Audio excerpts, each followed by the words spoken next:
So, okay, we actually we're gonna took a short break there, and I love to do this because I'm a natural author, and I started that way. I just love to leave people on a cliffhanger.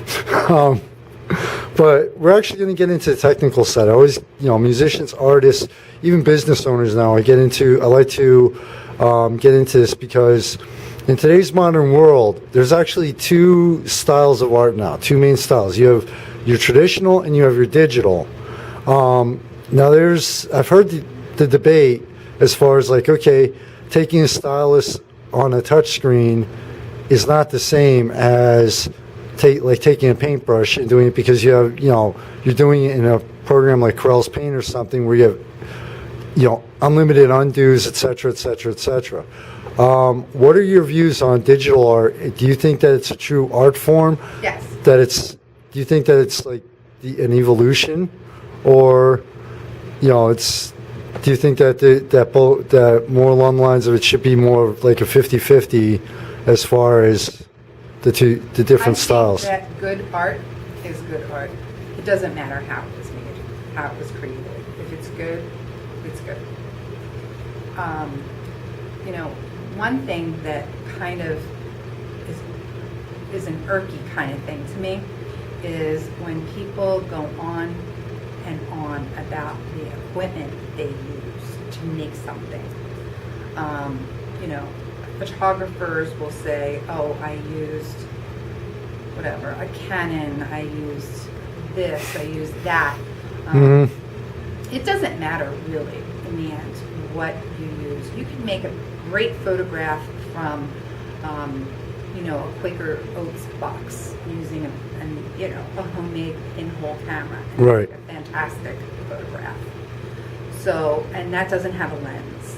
So, or you could be using a Leica, and make a bad picture just because you are using the state-of-the-art technology doesn't mean that you're going to create something amazing and worthwhile. So you still have to have a natural feel for, or at least develop a natural. There's still some natural like instinct in it, whether it's no matter what genre of art you're doing. Absolutely. Sculptors during the Renaissance, they weren't arguing about what kind of pick they were using. Well, I use the blowtorch on that, and the blowtorch is the modern. Exactly, or a Dremel or whatever. Yeah. No one was concerned about that. Or, painters aren't saying, oh, I get this brush is superior, far superior than this brush, and, this is the brand to use. No one says that. Mm-hmm. So, digital, or it doesn't matter. I mean, great art is great art, and it doesn't matter really how you made it. Yeah, well, I know, like with myself, I'm no artist, but every once in a while, like I'll take a pencil to paper and just start with a curved line and see where it goes. And I use the Crayola colored pencils. And to me, it's like the Crayola colored pencils where you can get, packs like $15. To me, I don't see any difference between them and going to an art shop and paying $50 for, I think that what it is, the bottom line is the composition. If the composition is off, it doesn't matter what you used. Okay. If the composition is on, it's going to be a great piece. It still doesn't matter what you used. It doesn't matter what you used, how you made it. It's all about the composition. Okay. Now, actually, before we wind this out, I just thought of something else. I apologize. It's the way my brain works. Now, as far as yourself and other fine art dealers, okay, for people out, this is actually leading into the final question. For artists out there who might want to approach you, and this is also to make everybody's life a little simpler, honestly. What do you look for when if an artist would approach you? What, kind of like get a little more into specifics as far as this way artists who might be watching or listening to this, Sure. Oh wow, well I see a fine art dealer and I think I could approach, I'd like to approach them, kind of like an author would a publishing house, Well, I actually taught a class on this here in the gallery last year, and it was a workshop really. It wasn't comprehensive because in 4 hours you can't impart all the knowledge that it's taken me to learn, and give it to an artist in 4 hours. So I tried to bullet point things. One of the most important things that I think that artists should know is to know their craft inside and out. Know art history. You don't have to necessarily you don't have to go to college for that. You don't have to have a degree in art necessarily, but you do have to know where this came from, where the art came from, where, how is your art similar or different than the others who came before you.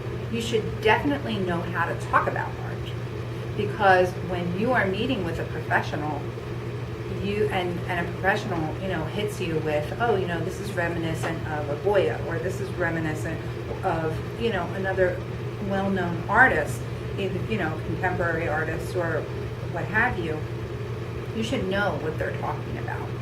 So, and you shouldn't embarrass yourself, by going into and talking to a professional or a curator or a collector and not know anything about art. Okay. That is the biggest pet peeve that I have. I have people coming in here and they just really don't know about art, but they think they've created the most amazing piece, on earth.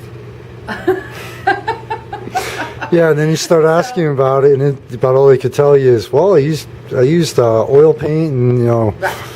so it's that's just a huge waste of my time. But for people who are really serious artists, they're the people that I like to offer my advice to, not generally, the soccer mom or who is just dabbling in, watercolors. Doing it They for a can hobby or figure it something. out Yeah. on their own, they can do. Or go online and watch enough YouTube arts and videos. crafts Yeah. fairs and all of that, but people who are really serious artists who are dedicating their lives to art, to their medium, they're the people that I really want to talk to and I really want to work with, and I would go to their studio. I wouldn't necessarily go to a studio of someone who's just dabbling. I would not do that. Right. Even though I have a fee, I still wouldn't do that because it's not going to help them. Someone who's dedicating their lives to the medium, those people I will talk to. Okay. You know what? You just answered both my questions in one shot. So thank you very much for your time. I really appreciate it. I realize that you are extremely busy, and probably those 3 hours of sleep you get a night aren't too restful at No, times. that's why I have The brain never stops. So thank you so much for your time. I appreciate it. My pleasure. And one last question. Sure. We talked about how interviews, and you weren't too much of a fan of doing them. No, I hate What- interviews. I can take the critique as well as I can give it. Okay. What did you think of the style of the interview for this? I thought it was great.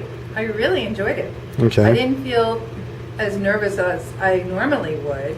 And it's, what time is it? It's 1:15. I haven't even had a cocktail yet. So not bad for not having a drink. I take that as a high compliment.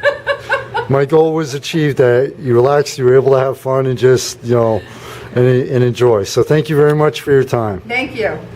My pleasure.